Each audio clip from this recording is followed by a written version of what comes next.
একজন ফিলোসোফার খুব সুন্দর একটি কথা বলেছিলেন, আপনি যদি ফেরেশতাও হন তাহলে আপনার ডানা ঝাপটানোর শব্দ শুনেও কিছু মানুষ বিরক্ত হবে। তাই আপনি জীবনে যত ভালো কিছুই করেন না কেন, যত ভালো ভালো কাজ করেন বা যত ভালো মনের মানুষই হন না কেন, এমন কিছু মানুষ পেয়েই যাবেন যারা সবসময় আপনার সমালোচনা করবে, যারা সবসময় আপনার ক্রিটিসিজম করবে। তারা কখনোই আপনাকে মূল্যায়ন করবে না, কখনোই আপনাকে ভ্যালিডিটি দিবে না। আবার এই জিনিসটা সত্য যে সবার কাছে ভ্যালিডিটি পাওয়াটা ইম্পর্টেন্ট কোনো কিছুই না, বরং এটা একটা অসুস্থ প্রতিযোগিতা।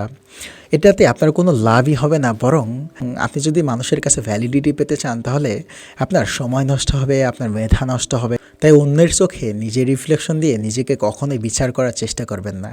একজন মানুষ কখনোই সবার কাছে ভালো হতে পারে না, ভালো হওয়ার কোনো প্রয়োজনও নেই, এটা গুরুত্বপূর্ণ কোনো ব্যাপারও না। কারণ আপনি যদি সবার কাছে ভালো হতে চান না, তাহলে আপনি সবার কাছে কখনোই ভালো হতে পারবেন না। কিন্তু এই ভালো হতে গিয়ে আপনার অনেক সময় নষ্ট হবে, আপনার মেধা নষ্ট হবে, মানুষ আপনাকে নিয়ে খারাপ কথা বলবে, এটাতে আপনার মনোবল হারিয়ে যাবে।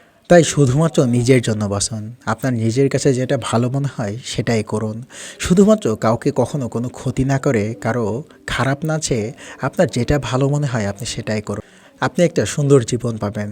আর সবসময় মনে রাখবেন, সবার কাছে ফেরেশতাও ভালো না। আর আপনি তো একজন মানুষ, আপনি কি করে সবার কাছে ভালো হবেন?